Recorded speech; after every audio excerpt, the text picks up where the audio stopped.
سبيل الدموع سبيل مريح. السلام علیکم ورحمۃ اللہ وبرکاتہ. آپ خیریت سے سر؟ نحمده ونصلي على رسوله الكريم، اما بعد فاعوذ باللہ من الشیطان الرجیم. بسم اللہ الرحمن الرحیم.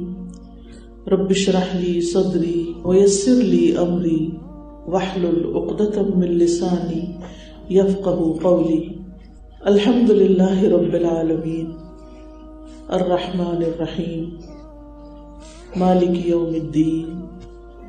الحمد للہ الذی علم بالقلم علم الانسان ما لم يعلم. الحمد للہ الذی ہدانا لنور الاسلام وارشدنا لطریق العلم والایمان. الحمد للہ حمدا کثیرا طیبا مبارکا فیہ کما یحب ربنا ویرضی. سب تعریف اللہ کے لیے ہے جو تمام جہانوں کا رب ہے. وہ بڑا ہی مہربان نہایت رحم فرمانے والا ہے، بدلے کے دن کا مالک ہے. سب تعریف اللہ ہی کے لیے ہے جس نے قلم کے ساتھ لکھنا سکھایا اور انسان کو وہ کچھ سکھایا جو وہ جانتا نہ تھا. سب تعریف اللہ کے لیے ہے جس نے اسلام کے نور کی طرف ہمیں ہدایت دی اور علم اور ایمان کے راستے کی طرف ہماری رہنمائی فرمائی. سب تعریف اللہ کے لیے ہے، بہت زیادہ پاکیزہ تعریف، بہت بابرکت تعریف، جیسے ہمارا رب پسند فرمائے اور اس سے راضی ہو جائے. ہم سب جانتے ہیں کہ اللہ سبحانہ و تعالیٰ ہی اس پوری کائنات کا خالق اور مالک ہے. وہی مدبر ہے، وہی رازق ہے اور وہی اس کا انتظام چلا رہا ہے. اسی نے آسمان بنائے، اسی نے یہ زمین بنائی اور اسی نے اس زمین پر انسان کو پیدا کیا، انسان کو بھیجا. اور ہم سب یہ بھی جانتے ہیں کہ ہم ہمیشہ یہاں رہنے کے لیے نہیں آئے. ایک مخصوص وقت کے لیے، ایک مخصوص مدت کے لیے، ایک امتحان کے لیے ہمیں یہاں بھیجا گیا ہے. یہاں ہمیں کیا کرنا ہے اور کیا نہیں کرنا، اس کے لیے ہمیں پوری رہنمائی دی گئی ہے اور وہ رہنمائی ہمیں کتاب و سنت کی شکل میں ملتی ہے. اللہ سبحانہ و تعالیٰ کا ہم پر بڑا ہی احسان ہے کہ جس نے ہمیں قرآن دیا. الرحمن علم القرآن خلق الانسان علمہ البیان. بہت ہی مہربان، نہایت مہربان نے قرآن کی تعلیم دی. اس نے انسان کو پیدا کیا اور اس کو بولنا سکھایا، بیان کرنا سکھایا، اپنے آپ کو ایکسپریس کرنا سکھایا. انسان بنیادی طور پر اس حال میں دنیا میں آتا ہے کہ وہ کچھ نہیں جانتا ہوتا. واللہ اخرجکم من بطون امہاتکم لا تعلمون شیئا. ہمیں کچھ بھی علم نہیں ہوتا، لیکن پھر کس طرح اللہ تعالیٰ ہمارے لیے انتظام فرماتا ہے. اس نے ہمارے اندر سننے اور دیکھنے کی صلاحیت رکھی. وجعل لکم السمع والابصار والافئدہ. اور ہمارے لیے دل بنائے کہ جس کے ذریعے ہم غور و فکر کر سکتے ہیں اور اس علم کو پروسیس کر سکتے ہیں اور اس علم کو اپنے اندر جگہ دے سکتے ہیں جو ہمیں ان ذرائع سے حاصل ہوتا ہے، یعنی سماعت اور بصارت کے ذریعے. یہ اللہ تعالیٰ کا ہم پر بہت بڑا احسان ہے اور بہت ہی بڑا انعام، بہت بڑی نعمت جس کا ہم جتنا بھی شکر ادا کریں کم ہے. کیونکہ کہنے کو تو جانوروں کے اندر بھی سماعت اور بصارت کی حص ہے، لیکن وہ اس سے اس طرح فائدہ نہیں اٹھاتے جس طرح انسان فائدہ اٹھاتا ہے. وہ عقل نہیں رکھتے، اللہ نے ہمیں عقل دی. وہ بولنا نہیں جانتے، اللہ تعالیٰ نے ہمیں ان پر فضیلت دی اور ہمیں بولنا سکھایا. اور پھر علم کے ساتھ انسان کو مزید فضیلت عطا کی گئی. قل هل يستوي الذين يعلمون والذين لا يعلمون. کہہ دیجیے کیا برابر ہو سکتے ہیں وہ جو جانتے ہیں اور وہ جو نہیں جانتے. تو چونکہ یہ زندگی کا امتحان ہے، اس امتحان کو پاس کرنے کے لیے بڑا ہی ضروری ہے کہ وہ علم حاصل کیا جائے جس کے ذریعے ہمیں ان تمام باتوں کا پتہ چلے کہ جو ہمیں کرنی ہے اور جن سے ہمیں رکنا ہے. یعنی اللہ تعالیٰ کے جو اوامر ہیں وہ بھی پتہ چلے اور منہیات جن سے بچنا ہے، جن سے اس نے روکا ہے، وہ باتیں بھی پتہ چلیں، تاکہ ہم وہ کر کے جائیں جو اللہ تعالیٰ ہم سے چاہتا ہے، اور وہ نہ کریں جو وہ پسند نہیں کرتا. کیونکہ ہم سب جانتے ہیں کہ اللہ تعالیٰ نے جب آدم علیہ السلام کو پیدا کیا تو آدم علیہ السلام کو اللہ تعالیٰ نے علم بھی دیا، وہ علم جو فرشتوں کو نہیں اللہ نے دیا تھا، اور اس علم کی بنا پر آدم علیہ السلام کامیاب ہوئے ایک امتحان میں، اور فرشتوں نے ان کو سجدہ کیا. لیکن پھر ہم دیکھتے ہیں کہ آدم علیہ السلام ایک اور امتحان میں کامیاب نہ ہو سکے، جس میں شیطان نے ان کو ورغلایا اور اس درخت کا پھل کھلا دیا جس سے روکا گیا تھا، اور پھر آدم علیہ السلام کا لباس اتروا لیا گیا، حضرت حوا کا بھی، جو اس بات کا واضح ثبوت ہے کہ انسان کے پاس کتنا بھی علم ہو، کتنا کچھ بھی انسان جانتا ہو، بڑی بڑی ڈگریاں ہوں، سب کچھ ہو، لیکن اگر اس علم پر عمل نہیں، یا وہ علم صرف دنیا کے بارے میں ہے، یا وہ علم صرف اشیاء کا علم ہے، یا وہ صرف اسماء کا علم ہے، تو وہ انسان کے لیے کافی نہیں. انسان کی نجات کا جس علم پر انحصار ہے اس کا جاننا بے حد ضروری ہے. اور پھر وہ علم اللہ تعالیٰ نے آدم علیہ السلام کو سکھایا، اور آدم علیہ السلام کے بعد جتنے بھی انبیاء آئے ہیں ان سب کو اللہ تعالیٰ نے جو ذمہ داری دی وہ علم کے ساتھ دی، علم کی بنا پر دی، اور انسانوں کی ہدایت کے لیے جو ان کو چنا تو اس کے ساتھ ان کو علم بھی دیا، کتابیں بھی دی، صحیفے دیے، وہی بھیجی ان کی طرف، اور انہیں بتایا کہ اللہ تعالیٰ ان سے کیا چاہتا ہے. یہ سلسلہ محمد رسول اللہ صلی اللہ علیہ وسلم پر آ کر ختم ہوا، اور ہمارے لیے کتاب قرآن مجید اللہ تعالیٰ کا کلام محفوظ شکل میں رہتی دنیا تک کے انسانوں کے لیے دیا گیا یا چھوڑا گیا. اب ہم جو امت محمد صلی اللہ علیہ وسلم ہیں اس کتاب کی حامل ہیں، ہماری یہ ذمہ داری بنتی ہے کہ ہم اس کو پڑھیں، اس کو سمجھیں اور اس کے مطابق اپنی زندگی بسر کریں.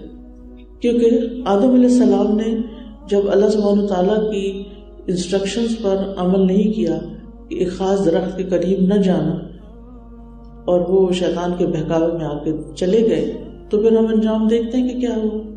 تو آج بھی آپ دیکھیں کہ ہم جب دنیا میں ہیں تو ہمارے ساتھ شیطان بھی ہے، ہمارے ساتھ ہمارا نفس بھی ہے، اور علم کے باوجود یہ دو چیزیں ایسی ہیں، ایک اندر دشمن ایک باہر کا دشمن، یہ دو چیزیں انسان کو اللہ سبحانہ وتعالیٰ کی اطاعت اور فرما برداری سے دور لے جاتی ہیں.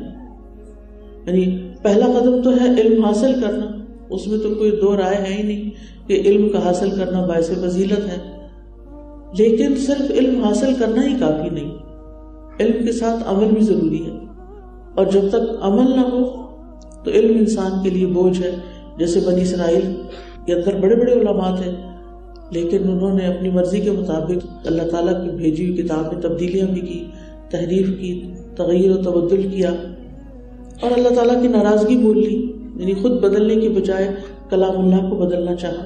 آج مسلمانوں کے اندر بھی ایسی کوششیں ہوتی ہیں، لیکن اصل چیز یہ ہے کہ جس علم کے ساتھ انسان کی نجات وابستہ کر رکھی ہے اس پر عمل ضروری ہے. بنی اسرائیل کے علماء کیا کرتے تھے؟ دوسروں کو تو نصیحت کرتے تھے لیکن خود اس پر عمل نہیں کرتے تھے. جیسا کہ سورۃ البقرہ کے شروع میں ہی آ جاتا ہے، أَتَأْمُرُونَ النَّاسَ بِالْبِرِّ وَتَنْسَوْنَ أَنفُسَكُمْ وَأَنْتُمْ تَتْلُونَ الْكِتَابَ أَفَلَا تَعْقِلُونَ. کیا تم لوگوں کو نیکی کا حکم دیتے ہو اور خود اپنے آپ کو بھول جاتے ہو؟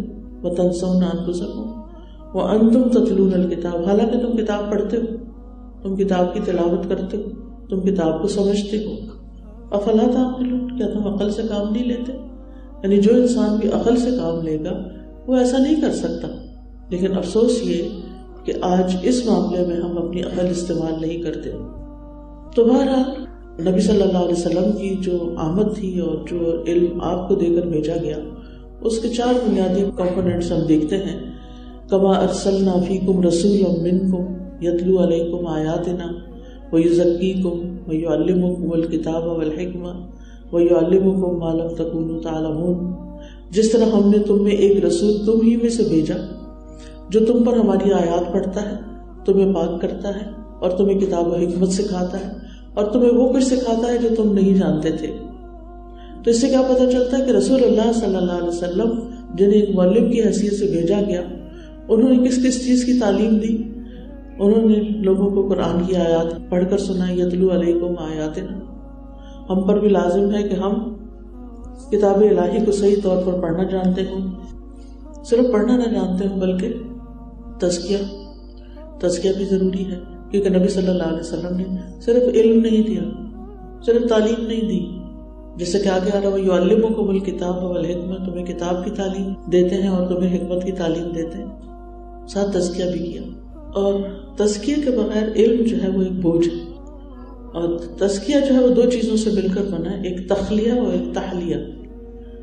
تخلیہ کا مطلب ہوتا ہے کسی چیز کو خالی کر دینا، یعنی دل کو، اپنے باطن کو ایسی تمام چیزوں سے خالی کر دینا کہ جو اس کے لیے نقصان دہ ہیں، جن کو انسان کے دل کے اندر نہیں ہونا چاہیے، چاہے وہ شکوک و شبہات ہوں، چاہے وہ شہوات ہوں، یعنی ان چیزوں سے اپنے آپ کو خالی کرنا۔ اور پھر تحلیہ کا مطلب ہے زیور پہنانا، یعنی زینت دینا۔ اللہ سبحانہ تعالیٰ نے مومن کے دلوں کو ایمان کے ساتھ زینت بخشی، اور باقی بھی جو اچھی عادات ہیں، جو اعمال القلوب ہیں، ان کو دلوں کے اندر انہی سے زینت، انہی سے خوبصورتی، انہی سے روشنی اور انہی سے خوشی حاصل ہوتی ہے۔ اس میں توکل ہے، تقویٰ ہے، انابت اللہ ہے، رجا ہے، خوف ہے، خشیت ہے، اور اسی طرح کی کچھ اور چیزیں یہ دلوں کے اندر ہوتی ہیں تو دل بارونق ہوتے ہیں، دل خوش ہوتے ہیں، دلوں کو ان کی غذا ملتی ہے، دلوں کو سرور ملتا ہے، اور یوں انسان کا تزکیہ ہوتا چلا جاتا ہے۔ اور اس تزکیے پر ہی ڈپینڈ کرتا ہے کہ انسان کے دل کی حالت کیا ہے، اور اس کا پھر اسی پر انحصار ہوتا ہے کہ انسان کی عبادت میں کتنا دل لگتا ہے، انسان کے دل میں انسانوں کی کتنی خیر خواہی ہے، انسان کے اندر کیا کرنا چاہیے کیا نہیں، جو قوت فیصلہ ہے اس کی وہ صحیح کام کرتی ہے، کیونکہ اللہ سبحانہ تعالیٰ نے ایسے لوگوں کو جانوروں سے بھی بدتر قرار دیا ہے کہ جن کے دل ہیں لہم قلوب لا یفقہون بہا، لیکن وہ ان سے بالکل سمجھ بوجھ کا کام نہیں لیتے، یعنی عقل سے کام نہیں لیتے، اور یعنی چیزیں پڑھتے بھی ہیں، دیکھتے بھی ہیں، جانتے بھی ہیں، علم بھی بہت ہے، لیکن علم جو سکھاتا ہے، علم کا جو تقاضا ہے وہ پورا نہیں کرتے۔ تو اس لیے بہت ضروری ہے کہ ہم اپنے نظام تعلیم کے اندر یہ چار چیزیں تو لازماً رکھیں: قرآن کی صحیح تلاوت، قرآن کی تعلیم یعنی اس کے معنی، حکمت کی تعلیم یعنی حدیث نبی صلی اللہ علیہ وسلم اور سیرت کا مطالعہ، اور پھر تزکیہ اور تربیت، کیونکہ نبی صلی اللہ علیہ وسلم نے انسانوں کے اندر عمدہ اخلاق پیدا کیے اور برے اخلاق جو تھے ان سے ان کو پاک صاف کیا۔ پھر ہم دیکھتے ہیں کہ یہ علم جو ہے یہ انبیاء کی وراثت ہے، اور انبیاء اپنے ورثے میں درہم و دینار نہیں چھوڑتے بلکہ علم چھوڑتے ہیں، اور جس نے اسے حاصل کیا اس نے بہت سارا حصہ حاصل کر لیا، یعنی ہر انسان اس علم میں سے جتنا بھی لیتا چلا جاتا ہے وہ انبیاء کی وراثت میں اتنا ہی بڑا حصہ حاصل کر لیتا ہے، تھوڑا لیتا تو تھوڑا حصہ، زیادہ لیتا تو زیادہ حصہ۔ اب آپ دیکھیے اگر ایک طرف ہمارے سامنے مال ہو کہ وراثت کا کوئی مال ہو اور ہمیں ہمارا حق نہ ملے تو ہم اس کے لیے کیسی کیسی کوششیں کرتے ہیں، اور دوسری طرف وہ وراثت جو انبیاء کی وراثت ہے، مال نہیں بلکہ علم ہے، تو اس کے لیے ہم کیا ایفرٹ کرتے ہیں اور ہم کیا کوشش کرتے ہیں۔ اور اللہ سبحانہ تعالیٰ کا یہ طریقہ ہے کہ وہ علم کی بنا پر ہی بندوں کو چنتا ہے، اور علم کی بنیاد پر ہی درجات بلند ہوتے ہیں۔ قرآن مجید میں ایک قصہ ہے طالوت اور جالوت کا، وہ کہانی دوسرے سپارے کے آخر میں سب نے پڑھی ہوگی۔ اس میں ہم دیکھتے ہیں کہ بنی اسرائیل جب ان کے اوپر بہت ساری آزمائشیں اور امتحانات گزرے، دشمنوں کا غلبہ ہوا، تو انہوں نے اپنے نبی سے کہا کہ ہمارے لیے کوئی بادشاہ مقرر کر دیں کہ ہم اپنے دشمن کا مقابلہ کر سکیں۔ تو ان کے نبی نے انہیں بتایا کہ ان اللہ قد بعث لکم طالوت ملکا، اللہ نے طالوت ہمارے لیے بادشاہ مقرر کیا ہے۔ قالوا انا يكون له الملك علينا ونحن احق بالملك منه ولم يؤت سعة من المال، انہوں نے کہا کہ اس کی حکومت ہم پر کیسے ہو سکتی ہے جبکہ ہم اس کے زیادہ حقدار ہیں اور اس کے پاس تو کوئی مال بھی زیادہ نہیں۔ قال ان اللہ اصطفاه عليكم وزاده بسطة في العلم والجسم، کہ اللہ نے اسے تم پر چن لیا اور اسے علم اور جسم میں زیادہ فراخی عطا کی ہے، یعنی وہ جسمانی لحاظ سے بھی قوی ہے، اس کی صحت بھی اچھی ہے، اور اس کے ساتھ ساتھ اس کے پاس علم بھی ہے. تو یہ دو چیزیں جب انسان کے پاس ہوتی ہیں تو انسان دوسرے انسانوں کی نسبت زیادہ بڑے بڑے کام کر سکتا ہے, زیادہ بہتر کام کر سکتا ہے. پھر یہ ہے کہ علم کی 3 اقسام ہیں. ایک وہ علم جو نافع ہے, علم نافع. دوسرا وہ جو نقصان دہ ہے. اور تیسرا وہ نہ نفع دیتا ہے نہ نقصان دیتا ہے. جو علم ہر حال میں انسان کو فائدہ دیتا ہے وہ علم ہے جو انسان کی دینی اور دنیاوی ضروریات پوری کرتا ہے. یعنی شاید دین کا علم ہو یا دنیا کا علم ہو جس سے انسان کو فائدہ پہنچے. علم دار یا نقصان دہ علم کون سا ہے؟ جس سے انسان کو دین یا دنیا دونوں میں سے کسی ایک میں یا دونوں میں نقصان پہنچے. جیسے علم نجوم سیکھنا ہے, جادو وغیرہ سیکھنا, یہ بھی علوم ہے. پامسٹری وغیرہ بھی علم ہے. لیکن ایسے علوم کے پاس جانے سے منع کیا گیا. تو اگر انسان ان کو سیکھتا ہے, سورۃ البقرہ میں ہی آتا ہے نا کہ وَيَتَعَلَّمُونَ مِنْهُ مَا يَضُرُّهُمْ وَلَا يَنْفَعُهُمْ, کہ وہ علم انہوں نے سیکھا بنی اسرائیل نے ان فرشتوں سے جو انہیں نقصان دیتا تھا اور فائدہ نہیں دیتا تھا. پھر تیسرا وہ علم جو نہ فائدہ دے نہ نقصان دے, بس ایسے ہی قصے کہانیاں پڑھتے رہنا جھوٹی سچی, یا ایسی کتابیں یا ایسے علوم پڑھنا کہ جن کو پڑھنے کے بعد انسان کی نہ دنیا میں کوئی اس سے نتیجہ نکلے اور نہ آخرت میں. بعض اوقات ایسے فلسفے پڑھتے رہنا جو محض ایک دماغی ایکسرسائز ہے لیکن اس کا کوئی نتیجہ نہیں, انسان اس کو پڑھ کے کوئی زیادہ فائدے کا کام نہیں کر سکتا. تو علم نافع میں پہلے درجے پر تو دینی اور شرعی علم آتا ہے جو ہر انسان کو سیکھنا لازم ہے, جس کو طلب العلم فریضۃ کہتے ہیں. وہ عقائد, عبادات اور معاملات سے متعلق اللہ تعالیٰ کی دی ہوئی رہنمائی ہے جو قرآن و سنت سے انسان کو حاصل ہوتی ہے. اور اس علم کا سیکھنا جو ہے یہ فرض عین ہے کہ جس سے انسان ایمان کو درست کرے, جس سے اپنی عبادات صحیح طور پہ ادا کر سکے, اور جس سے انسان انسانوں کے ساتھ معاملات کو درست کر سکے. دنیاوی علم وہ علوم ہیں جو انسان کو دنیا کی زندگی میں فائدہ دیتے ہیں اور وہ بھی فرض کفایہ ہیں. جو دینی علوم ہے ضروری وہ فرض عین ہے اور یہ فرض کفایہ ہیں, جیسے طب ہے, تجارت ہے, زراعت ہے, صنعت ہے اور مختلف نئے نئے علوم دنیا میں وجود میں آ چکے ہیں. یہ انسان کی زندگی کو آسان کرتے ہیں, اس کے معاش میں فائدہ دیتے ہیں. اور مسلمانوں پر دنیا کی ہر ضرورت کا علم حاصل کرنا فرض کفایہ ہے کہ جس سے وہ دوسروں کے آگے ہاتھ نہ پھیلائیں, دوسروں کے آگے ان کو ذلت نہ ہو. ہم دیکھتے ہیں کہ اللہ تعالیٰ نے اپنے 2 پیغمبروں کو دنیاوی علوم بھی خوب دیے, جن میں ایک حضرت داؤد علیہ السلام ہے کہ جس طرح ان کے ہاتھوں میں اللہ نے لوہے کو نرم کر دیا تھا اور لوہے کی صنعت اور لوہے سے بڑی بڑی چیزیں انہوں نے تیار کی, اور خاص طور پر زرے بنانے کا علم. پھر اسی طرح ہم دیکھتے ہیں سلیمان علیہ السلام, ان کو اللہ تعالیٰ نے پرندوں کی اور چیونٹیوں کی بولیاں بھی سکھا دی تھی اور وہ ان کے ساتھ کمیونیکیٹ کر سکتے تھے. جیسے کہ ہدہد کے بارے میں آپ جانتے ہیں کہ اس نے ایک بڑا رول پلے کیا ملکہ بلقیس کے اسلام لانے میں. اب آپ دیکھیے کہ دعویٰ کے لیے جدید دور میں ایسے دنیاوی علوم سیکھنا بے حد ضروری ہے, ورنہ مسلمان جو پیچھے رہ جائیں گے. اوور آل بھی امت کی عزت کے لیے بہت ضروری ہے کہ اگر آپ کے پاس وہ علوم نہیں ہیں جو آپ کے دشمنوں کے پاس ہیں تو پھر آپ ان کا مقابلہ نہیں کر سکتے. تو ایسے علم کو حاصل کرنے کی ہمارے دین نے ترغیب دی ہے جس سے انسان کو فائدہ حاصل ہوتا ہو. رسول اللہ صلی اللہ علیہ وسلم نے فرمایا وفی کل خیر احرص علی ما ينفع واتنا المؤمن القوی خیر احب الی اللہ من المؤمن الضعیف وفی کل خیر, کہ قوی مومن جو ہے وہ ضعیف مومن سے بہتر ہے, لیکن دونوں میں بھلائی ہے, خود ایمان کا ایک وزن ہوتا ہے. تو وفی کل خیر, اور پھر احرص علی ما ينفع کا, ان چیزوں کی حرص رکھیے جو آپ کو فائدہ دیں. واستعن باللہ, اور اللہ سے مدد مانگتے رہیں. ولا تعجز, اور کمزور نہ پڑو, عاجز نہ ہو, مایوس ہو کے بیٹھ نہ جاؤ. جو چیزیں انسان کو زندگی میں سیکھنا ضروری ہیں, جو چیزیں فائدہ دیتی ہیں, ان کو سیکھنے کے لیے محنت کرو, آگے بڑھو.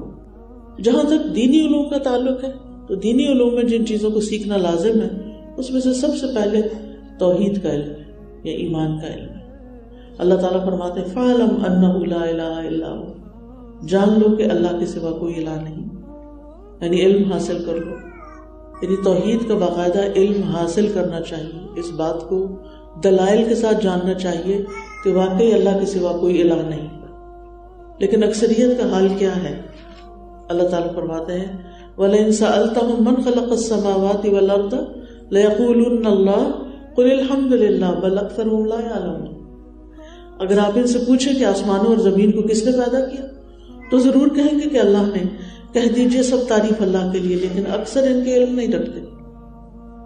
یعنی اکثریت کے پاس اس کا علم ہی نہیں.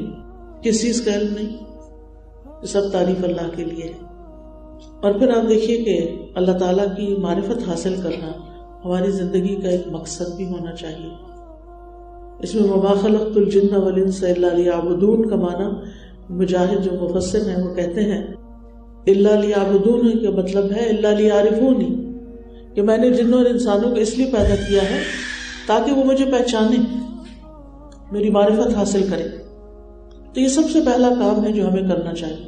ہم سب اپنے آپ سے پوچھیں کہ ہم اللہ تعالیٰ کے بارے میں، اس کی صفات اور اس کے ناموں کے بارے میں کتنا جانتے ہیں.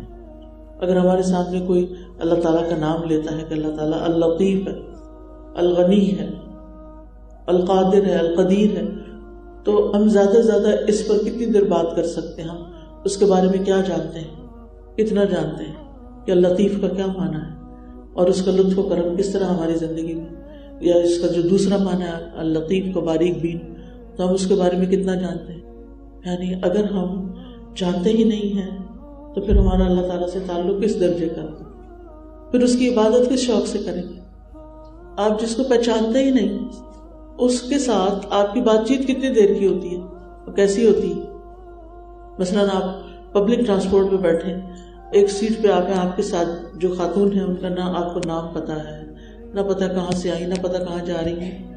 اگر آپ ان سے بات بھی کریں گے تو ایک ڈر کے، ایک اجنبیت سی، یعنی کوئی تعلق نہیں سوائے اس کے کہ تھوڑی دیر کا ساتھ ہے. ہم سب بھی سوچیں کہ ہمارا اللہ سبحانہ وتعالیٰ کے ساتھ کیا تعلق ہے، کس درجے کا تعلق ہے، کیا تعلق ہے. یعنی جتنی دیر ہم نماز میں ہوتے ہیں، چلے باقی دن تو چھوڑیں، جتنی دیر ہم نماز میں ہوتے ہیں کتنی محبت کے ساتھ ہوتے ہیں اور کتنی اجنبیت کے ساتھ. اگر آپ سب خیال بھی چھوڑ کے نا، ایون سجدے میں بھی جہاں سب سے زیادہ اللہ کا قرب نصیب ہوتا ہے، اگر اس میں بھی سبحان ربی الاعلیٰ کہیں گے تو آپ کو وقت لگے گا کنسنٹریٹ کرنے پر اور سوچنے پر کہ اس کا مطلب کیا ہے سبحان ربی الاعلیٰ.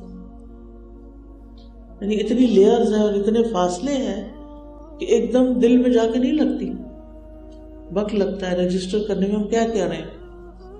کیونکہ نماز ایک واحد ایسی چیز ہے کہ جس کے ساتھ ہم یہ سلوک کرتے ہیں کہ ہماری زبان کچھ کہہ رہی ہوتی ہے اور ہمارا دل کہیں اور ہوتا ہے، کیونکہ دل کا تعلق نہیں ہے نا اللہ تعالیٰ کے ساتھ. ورنہ جس کے ساتھ محبت ہوتی ہے اس کے پاس انسان تھوڑی دیر بھی بیٹھ جائے تو کچھ اور سوچنے کو دل نہیں کرتا سوائے اس کے کہ جو وہ چاہتا ہے یا جو وہ کہہ رہا ہے. ایک ایک بات غور سے سنیں گے اس کی. انبیاء علیہ السلام کو بھیجا کیوں گیا تھا دنیا میں؟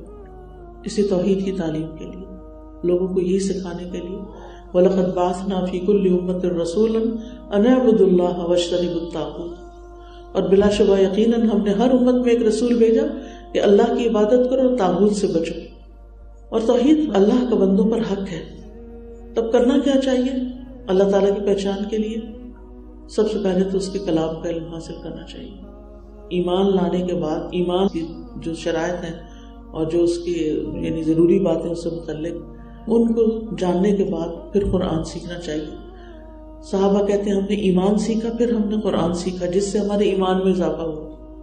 یعنی ایمان لانے کے بعد اللہ کی پہچان کے کلام اللہ سیکھا. اور کلام اللہ میں آپ دیکھیں جب بھی آپ تلاوت کرنے بیٹھیں گے، کبھی کبھی نا خاموش تلاوت کیا کیجیے. آپ سوچ رہے ہو کہ خاموش تلاوت کیا ہوتی ہے؟ تلاوت ہوتی ہے، ایک ہوتی ہے قرات اور ایک ہوتی ہے تلاوت. قرات جو ہوتی ہے نا وہ ان لفظوں کو صحیح پڑھنا ہے، حروف اور یعنی الفاظ کو صحیح طور پہ ادا کرنا، ادائیگی درست کرنا اس کی. لیکن تلاوت صرف لفظی چیز نہیں ہے. عربی زبان میں تلا یتلو تلون و تلاوتن کا معنی ہوتا ہے کسی کے پیچھے آنا. یتبعہ یتلوہ یتبعہ کا معنی دیتا ہے.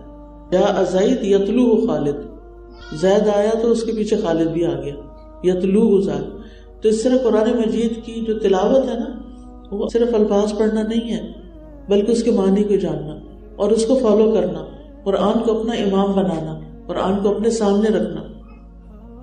یعنی تلاوت اس طرح آپ کریں گے کہ آپ قرآن کو اپنے سامنے کریں گے اور آپ پوچھیں گے اس سے کہ مجھے کرنا کیا ہے. تو خاموش تلاوت کیا ہے کہ آپ صرف اپنی نگاہوں اور دل کے ساتھ آیات پڑھنی شروع کریں اور انہیں غور کرنا شروع کریں، اور اس میں جہاں جہاں اللہ تعالیٰ کے نام، اللہ تعالیٰ کی صفات، اللہ تعالیٰ کے افعال کے اللہ تعالیٰ کیا کیا کرتا ہے اور اس کی صفات اور اس کے نام، ان پہ ٹھہر جائیں اور پھر اس کا کنیکشن پیچھے بنائیں. اگر روز کا صرف ایک صفحہ بھی آپ ایسے پڑھ لیتے ہیں، ایک تو وہ نا روزانہ کے جو بچپن سے ہمیں عادت ڈال دی گئی کہ فجر کے بعد تلاوت کرنی اور بلند آواز سے کرنی، وہ تو ہم کر ہی لیتے ہیں جیسے ہوتا ہے، لیکن اس کے ساتھ ساتھ اس کی ایسی تلاوت بھی کرے کہ جس سے اللہ تعالیٰ کی پہچان ہو آپ کو. پھر کائنات کی نشانیوں سے اللہ کی پہچان ہوتی ہے کہ ہے کون وہ جس نے یہ سب کچھ بنایا. لیکن ہمارے پاس فرصت ہی نہیں ہوتی. صبح تو ہمیں فوراً دوبارہ سونا ہوتا ہے کیونکہ راتیں جو جاگتی ہیں. تو جو شخص صبح دوبارہ سو جائے، نہ وہ سورج کو دیکھ لے، نہ وہ صبح کی ہوا کا مزہ لے، نہ وہ پرندوں کو بولتے سنے، نیچر کے قریب بھی نہ جائے، وہ اللہ سے کیسے محبت کر سکتا ہے؟ اللہ سے محبت وہی کرتا ہے جو ان چیزوں کا مشاہدہ کرتا ہے، غور و فکر کرتا ہے جو اللہ تعالیٰ کی پہچان ہے، جو اللہ تعالیٰ کی پہچان کرواتی ہے. تو ہر وہ چیز جو اللہ کی پہچان کرواتی ہے، جو اللہ سبحانہ و تعالیٰ کے قریب ہمیں لے کر جاتی ہے، اس سے ہمارے ایمان میں اضافہ ہوتا ہے. اور جب ایمان میں اضافہ ہوتا ہے تو ہماری عبادات بہتر ہوتی ہے، اور جب ہماری عبادات بہتر ہوتی ہے تو ہمارے دلوں میں سکون کی لہر دوڑ جاتی ہے اور ایک اطمینان قلب نصیب ہوتا ہے، نفس مطمئنہ نصیب ہوتا ہے جو اس کے بغیر ہو نہیں سکتا. جس کی ہم عبادت کر رہے ہیں اگر ہم اس کو نہیں جانتے تو کیا کر رہے ہیں اس کے لیے؟ ہم سر رکھے ہوئے زمین پہ کس کے آگے رکھے؟ کون ہے وہ جس کے آگے ہم نے اپنا ناک اور ماتھا رکھ دیا؟ تو علم اس طرح حاصل کریں کہ جس سے ہمیں اللہ کا قرب نصیب ہو، اللہ کی محبت نصیب ہو. خباب بن ارت نے کسی آدمی سے کہا، جتنی تمہاری استطاعت ہے اللہ کا قرب حاصل کر لو. خوب جان لو کہ تم ہرگز کسی بھی چیز کے ساتھ اس کا قرب حاصل نہیں کر سکتے جو اس کو اس کے کلام سے زیادہ محبوب ہو. یعنی سب سے زیادہ قرآن مجید کے مطالعے سے ہی اللہ تعالیٰ کا قرب حاصل ہوتا ہے. اور اگر ہم اپنی زندگی میں قرآن کو وقت نہیں دیتے، کہ ہم یہی کہتے ہیں نا ہمارے پاس وقت نہیں کیا کریں، بہت مصروفیت. پہلے تو بہت پڑھے لکھے لوگ نہیں بھی ہوتے تھے تو صبح کے وقت اتنا قرآن الفجر کان مشہودہ، گھروں میں قرآن ضرور کھلتا تھا، تلاوت کی آوازیں بلند ہوتی تھی.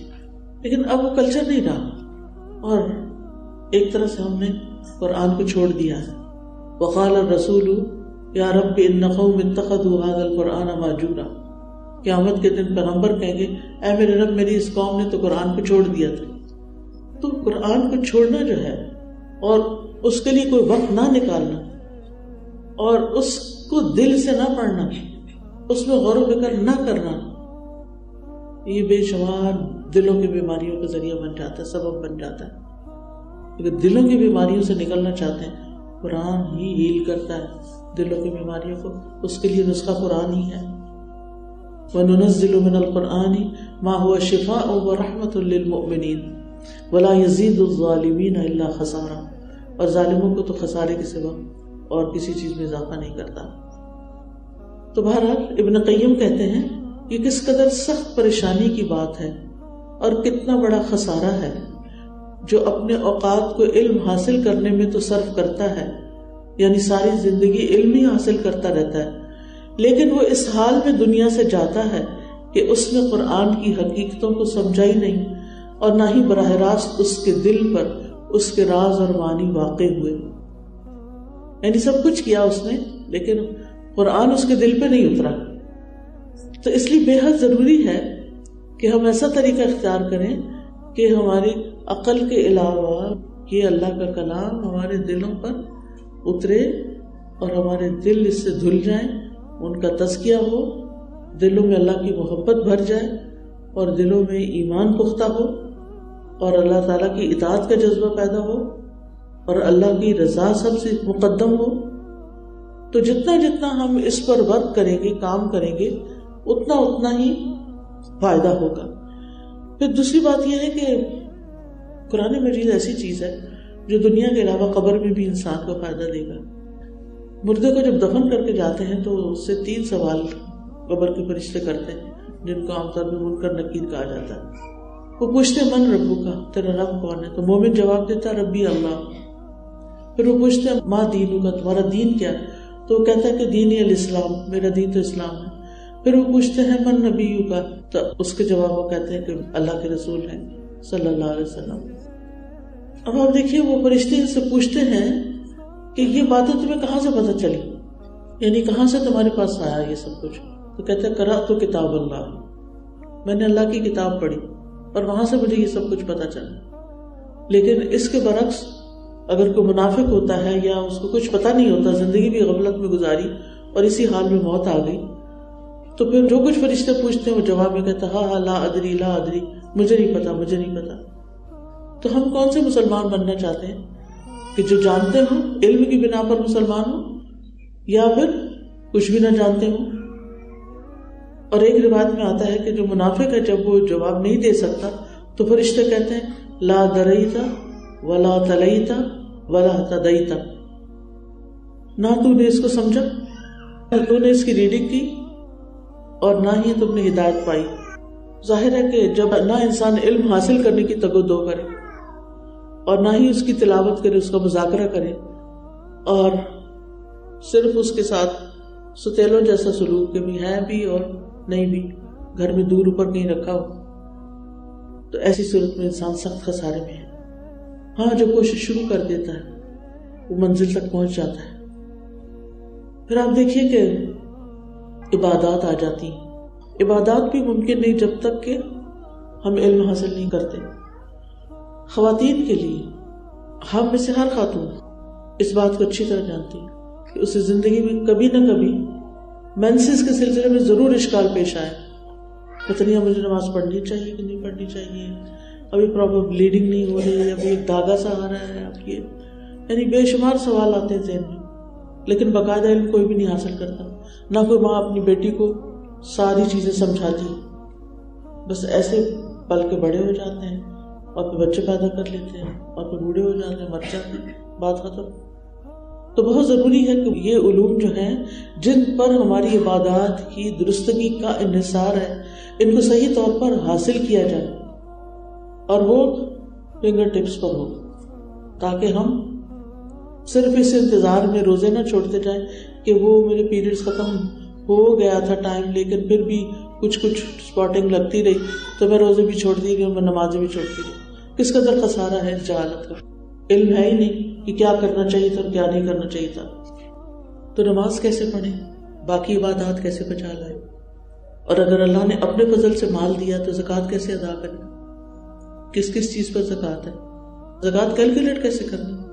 اچھے بھلے پڑھے لکھے سمجھدار لوگ زکوٰۃ کیلکولیٹ کرنا نہیں جانتے۔ ریسنٹلی مجھ سے کسی نے پوچھا کہ مجھ پہ کافی سالوں کی زکوٰۃ ہے، تو مجھے سمجھ نہیں آتی کہ میں اب کروں کیا۔ یعنی سمپل سا کوشچن ہے، کیا کرنا چاہیے؟ ایک اندازہ کریں کہ جتنے سالوں کی زکوٰۃ ہے اس کا حساب لگائیں۔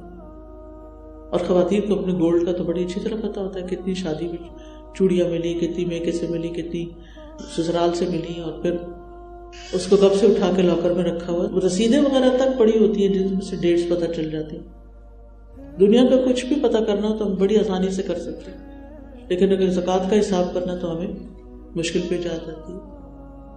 تو بہرحال زکوٰۃ کیلکولیٹ بھی ہو گئی، نکال بھی دی، اب دینی کس کو ہے؟ ہر غیرے کو نہیں دے سکتے، اس کے لیے اللہ تعالیٰ نے خود کیٹیگریز مقرر کی ہیں، وہیں پر ہی دیں تو زکوٰۃ ادا ہوتی ہے، ورنہ ادا نہیں ہوتی۔ پھر اسی طرح نماز ادا کرنی ہے، وضو کرنے کے لیے آپ سوچئے کہ اگر بال برابر بھی جگہ خشک رہ گئی منہ کے یا بازو کی، وضو ہی نہیں ہوگا۔ جب وضو ہی نہیں ہوا نماز کیسے ہوگی؟ حدیث میں آتا ہے کہ ایک شخص 60 سال تک نماز ادا کرتا رہتا ہے اور اس کی ایک نماز بھی قبول نہیں ہوتی۔ کیوں؟ کیا وجہ ہے؟ مشکل کیا ہے؟ مشکل یہ ہے کہ وہ نماز کے ارکان ہی صحیح طور پہ ادا نہیں کرتا. اور نماز کے ارکان سے پیچھے آ جائے طہارت ہی کا نہیں پتا، پھر وضو کا طریقہ نہیں معلوم. پھر اسی طرح اگر حج پہ جا رہے ہیں تو بہت سے لوگ بس چل پڑتے ہیں، کتابیں ساتھ رکھتے پڑھتے چلتے، کوئی نہیں ان کو. تو امت کے اندر علم سے اتنی اجنبیت، اتنی غفلت اور اتنی جہالت پائی جاتی ہے کہ اللہ کی پناہ. تو بات یہ ہے کہ حج تو کرنے جا رہے ہیں عمر بھر کی کمائی اکٹھی کر کے، لیکن اس میں بعض غلطیاں ایسی ہوتی ہیں کہ اگر آپ کر جائیں تو وہ آپ کا حج فاسد کر دے گی. فاسد یعنی حج ہوا ہی نہیں. چاہے آپ 20 سال پیسے جمع کرتے رہے اور روتے تڑپتے گئے اور حال دعائی کرتے گئے اور وہاں بیٹھ کے بھی رو رہے ہیں، لیکن نہیں پتا کہ نماز کیسے ادا کرنی، نہیں پتا کہ حج کے ارکان کیا ہے جو لازمی ادا کرنے ہوتے، نہیں پتا کہ آئندہ زندگی میں کیا ہوگا، موقع ملے گا دوبارہ کہ نہیں. تو بہت ضروری ہے اس کے لیے کہ پھر علم حاصل کیا جائے، سیکھا جائے. اسی طرح حلال حرام کے بارے میں جاننا بے حد ضروری ہے، ورنہ کیا ہوگا کہ انسان جہالت میں جا کے حرام میں کود پڑے گا.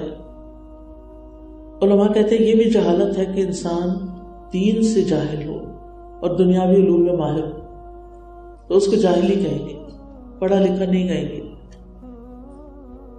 تو ضرورت ہے علم حاصل کرنے کی اور علم نافع حاصل کرنے کی، کیونکہ علم کی بدولت ہی زندگی ملتی ہے، علم کی بدولت ہی اللہ کی معرفت حاصل ہوتی ہے، علم کی بدولت انسان جہالت اور گمراہی کے اندھیروں سے نکل کر روشنی کی طرف آتا ہے، اللہ کی صحیح طریقے پر عبادت ہوتی ہے. پھر علم ہی کے ذریعے انسان کو صحیح اور غلط کی پہچان ہوتی ہے. پھر آپ دیکھیے کہ علم کی بدولت ہی انسان گناہوں سے بچ سکتا ہے. لوگوں کو اگر اللہ سے جوڑنا ہو، اللہ کی طرف بلانا ہو، دین کی دعوت کا کام کرنا ہو تو علم کے بغیر تو نہیں ہوتا. آخرت کی تیاری کے لیے ہمیں علم کی ضرورت ہے. تو پھر علم تو سیکھنا ہی سیکھنا ہے، لیکن پھر آخر میں یہ کہوں گی کہ علم نافع، نفع مند علم سیکھنا ہے، کیونکہ اللہ تعالیٰ جس سے بھلائی کا ارادہ کر لیتا ہے اس کو دین کی سمجھ دے دیتا ہے. اور دنیا کی سب چیزوں سے بہترین چیز جو ہے وہ علم اور عمل ہے، وہ علم جس پر انسان عمل بھی کر جائے. ابن تیمیہ کہتے ہیں ایمان اور علم کی نعمت کے سوا دنیا کی کوئی اور نعمت آخرت کے مشابہ نہیں. یعنی آخرت میں جو چیزیں فائدہ دیں گی یا جو نعمتیں ہوں گی وہ دنیا میں نہیں ہیں، سوائے کس کے؟ سوائے ایمان کے اور علم کی نعمت کی. اور عالم کی عابد پر بہت بڑی فضیلت ہے. طالب علم کے لیے فرشتے پر بچھاتے ہیں، علم والوں کے لیے ساری مخلوق دعائیں کرتی ہے، حج کے برابر اجر ملتا ہے. پھر یعنی علم کا سیکھنا، حدیث میں آتا ہے جو شخص صبح کے وقت اس لیے مسجد کی طرف نکلا کہ بھلائی سیکھے یا سکھائے تو اس کے لیے اس حج ادا کرنے والے کی مثل اجر ہے جس نے اپنا حج مکمل کر لیا ہوگا. یعنی علم کے لیے سفر کرنا، گھر سے نکلنا، قربانی کرنا. پھر علم سے زندگی ملتی ہے. ابن قیم کہتے ہیں اللہ سبحانہ و تعالیٰ نے دلوں کے لیے علم کو ایسے بنایا جیسے زمین کے لیے بارش بنائی. یعنی جس طرح زمین کی زندگی بارش کے بغیر نہیں ہو سکتی، اسی طرح دل کی زندگی علم کے بغیر نہیں ہو سکتی. آج آپ دیکھیں کہ کتنا زیادہ ڈپریشن عام ہو گیا، اداسی اور بے بسی اور اس طرح کی کتنی کیفیات ہیں. ان کا سیدھا سیدھا علاج قرآن میں ہے، علم دین میں ہے، لیکن اس کے قریب نہیں ہم جاتے. پھر اسی طرح ابن قیم کہتے ہیں علم سے محبت کرنا خوش نصیبی کی علامتوں میں سے ہے اور علم سے نفرت کرنا بدبختی کی علامتوں میں سے ہے. علم سے سعادت مندی ملتی ہے، رحمت اور سکینت اترتے ہیں، دنیا کی لعنت سے بچاؤ ہوتا ہے. علم کے راستے میں فوت ہونا حسن خاتمہ کی علامت ہے. حافظ ابن عبد البر کہتے ہیں کہ جو شخص علم حاصل کرتے ہوئے فوت ہو گیا تو یہ ایک اچھے خاتمے کی علامت ہے، اس کا انجام اچھا ہوا، کیونکہ یہ ایک عظیم اطاعت والے کام پر فوت ہوا ہے. پھر آپ دیکھیے کہ علم سے جنت کا راستہ بھی آسان ہوتا ہے اور جہالت کی بہت مذمت بھی کی گئی کہ وَلَئِن سَأَلْتَهُم مَّن خَلَقَ السَّمَاوَاتِ وَالْأَرْضَ لَيَقُولُنَّ اللَّهُ الحمدللہ بل اکثرهم لا يعلمون. اگر آپ ان سے پوچھیں کہ آسمانوں اور زمین کو کس نے پیدا کیا، ضرور کہہ دیں گے کہ اللہ نے، لیکن ان کے اکثر علم ہی نہیں رکھتے، جانتے ہی نہیں. پھر اسی طرح یہ ہے کہ لا علمی جو ہے وہ شرک کا باعث ہے. لا علمی سے بعض اوقات انسان دوسروں پر بہتان لگا دیتا ہے. لا علمی کے باعث سے انسان بہت بڑے بڑے نقصان کر لیتا ہے. لا علمی جو ہے نفاق کی علامت ہے. فرمایا 2 خصلتیں ایسی ہیں جو کہ منافق میں کبھی جمع نہیں ہو سکتی: اچھا اخلاق اور دین کی سمجھ. یہ منافق میں نہیں ہوتے. پھر علم سے دوری جو ہے وہ غفلت کی بنیاد بنتی، اور جب غفلت زیادہ ہو جاتی ہے دل سخت ہو جاتا ہے. جب دل سخت ہو جاتے ہیں تو واپس ان کو دین کی طرف موڑنا بڑا مشکل ہو جاتا ہے.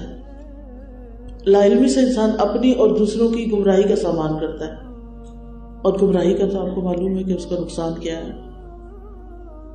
لا علمی کی وجہ سے اختلافات اور جھگڑے ہوتے ہیں. وَمِنَ النَّاسِ مَن يُجَادِلُ فِي اللَّهِ بِغَيْرِ عِلْمٍ وَلَا هُدًى وَلَا كِتَابٍ مُنِيرٍ. ان میں سے کوئی وہ ہے جو اللہ کے بارے میں بغیر کسی علم کے، بغیر کسی ہدایت اور بغیر کتاب روشن کے جھگڑے کرتا ہے. تو جھگڑوں سے بچنے کے لیے بھی علم چاہیے. اور پھر شیطان اور برے ساتھی مسلط ہو جاتے ہیں. علم ہی کی وجہ سے انسان قبر میں بھی اپنے جواب صحیح صحیح دے سکتا ہے. پھر یہ کہ شیطان کا سب سے بڑا ہتھکنڈہ یہی ہے کہ انسان علم حاصل نہ کر سکے، اور خاص طور پر وہ علم جس پر انسان کی دین و دنیا کی کامیابی کا انحصار ہے. تو اللہ تعالیٰ سے دعا ہے کہ ہمیں علم حاصل کرنے کا شوق بھی دے، اور ہمیں مواقع بھی دے، اور ہمیں اس سے فائدہ پہنچائے، اور اس کے ذریعے ہم دوسروں کو فائدہ پہنچائیں. تو کرنے کا کام یہی ہے کہ ہم مرتے دم تک سیکھتے رہیں، کیونکہ علم سیکھنے سے ہی آتا ہے، اور اس کے لیے وقت نکالیں اور برابر اس کی جستجو میں لگے رہیں، اور کبھی بھی اس سے ہاتھ نہ اٹھائیں کہ اب بس ہو گئی. اور اس کے لیے آبویسلی صبر و تحمل چاہیے، لیکن یہ ہے کہ صبر کا بدلہ تو جنت ہے، اور ساتھ مستقل دعائیں. اب اگر آپ کچھ ایڈ کرنا چاہیں تو پلیز. السلام علیکم ورحمۃ اللہ وبرکاتہ. وعلیکم السلام. استاد جی ایک کوشچن ہے کہ انسان اچھا بلا کے حاصل کر رہا ہے، کیا مطلب ہوتی ہے کہ لوگ سے ڈسٹرب کرنا شروع ہو جاتے ہیں، اس کی روٹین ساری ڈسٹرب ہو جاتی ہے، اور بہت سے ایسے انوائرمنٹ میں اس کی انٹری ہو جاتی ہے کہ اس کے لیے حاصل کرنا جو ہے وہ ایک ٹف ٹاسک بن جاتا ہے. کائنڈلی رہنمائی کیجیے گا. میں آپ کی آن لائن اسٹوڈنٹ بھی ہوں، اور بہت شوق تھا آپ سے ملنے کا، تو اللہ نے آج آپ سے ملاقات کی. اس میں آپ دیکھیں کہ جب انسان کے اپنے اندر کسی چیز کی لگن ہوتی ہے تو انسان رستے نکال لیتا ہے. پھر وہ کسی کی بھی پرواہ نہیں کرتا کہ لوگ کیا کہتے ہیں. خود اپنے آپ سے پوچھنا چاہیے کہ جو میں کر رہا ہوں یہ کرنا چاہیے کہ نہیں کرنا چاہیے، یہ میرے لیے ضروری ہے یا نہیں. اور اگر وہ سمجھتا ہے کہ ضروری ہے اور اس کو لوگوں کی باتوں کی وجہ سے رکاوٹ پیش آ رہی ہے، تو لوگوں کی ان باتوں کو انڈو کرنے کے لیے ایسے لوگوں سے جا کے ملاقات کرے کہ جو اس کا ایمان بڑھائیں اور اس کے یقین میں اضافہ کریں. میرا سوال یہ ہے کہ ہم جب بھی دعوت دیتے ہیں کسی کو بھی خاص قدیم کی قرآن کی، تو اس کے لیے کہا جاتا ہے کہ حکمت کے ساتھ ہم بات کرتے ہیں. تو مجھے سمجھ نہیں آتی کہ حکمت کیسے کیسے ہے، کیونکہ میں جب بات کرتی ہوں تو ویسے خاصی بات ہوتی ہے کیا ہوتی ہے، تو مجھے بات ہو رہی ہے کہ یہ صحیح بات، مطلب صحیح بات تو نہیں کی ہے لیکن صحیح جگہ کی ہے. میں اس سے بات چاہتی ہوں کہ اس وقت مجھے کیسے پتا لگے گا کہ یہ موقع ٹھیک ہے، اس کے نتیجے سے پتہ چل جائے گا. دیکھیے اوور آل مجموعی طور پر نا ہماری قوم میں اختلاف برداشت کرنے کی صلاحیت نہیں ہے. یعنی اگر ہمارے نقطہ نظر سے کوئی وہ اختلاف کرتا ہے تو ہم اس کو پرسنل لے لیتے ہیں، اور اس کو حالانکہ وہ ایک سیکھنے کا موقع ہوتا ہے. مثلاً آپ نے کسی کو بڑے خلوص سے کوئی بات بتائی اور دوسرے نے اختلاف کیا، تو آپ کو بھی ہمت نہیں ہارنی چاہیے، حوصلہ نہیں ہارنا چاہیے. کوئی بات نہیں، آپ اس کی بات غور سے سنیں کہ وہ کیا کہنا چاہتا ہے. اگر وہ صحیح ہے تو کہیں گے ایکسیپٹ کر لیں، اور اگر وہ صحیح نہیں ہے تو آپ کا کام صرف بتانا ہے، انما انت مذکر لست علیہم بمسیطر. اپنی بات ختم کریں اور آسان طریقے سے، بس انداز اچھا ہونا چاہیے. ادعو الی سبیل ربک بالحکمت والموعظۃ الحسنۃ. یعنی اگر کوئی بات ہو رہی ہے کھانے پینے کی تو اس وقت آپ بیماریوں کی بات نہ کریں. تو یہ حکمت ہے کہ جس طرح کا ماحول ہے یا جس طریقے سے لوگ جس چیز میں پڑے ہوئے ہیں اس سے متعلق ہی کوئی ایسی بات کی جائے کہ جس میں وہ انٹرسٹ لیں. چلیے دعا کر لیں. سبحان اللہ والحمد للہ ولا الہ الا اللہ واللہ اکبر ولا حول ولا قوة الا باللہ العلی العظیم. اللهم صل على محمد وعلى آل محمد كما صليت على إبراهيم وعلى آل إبراهيم إنك حميد مجيد. اللهم بارك على محمد وعلى آل محمد كما باركت على إبراهيم وعلى آل إبراهيم إنك حميد مجيد.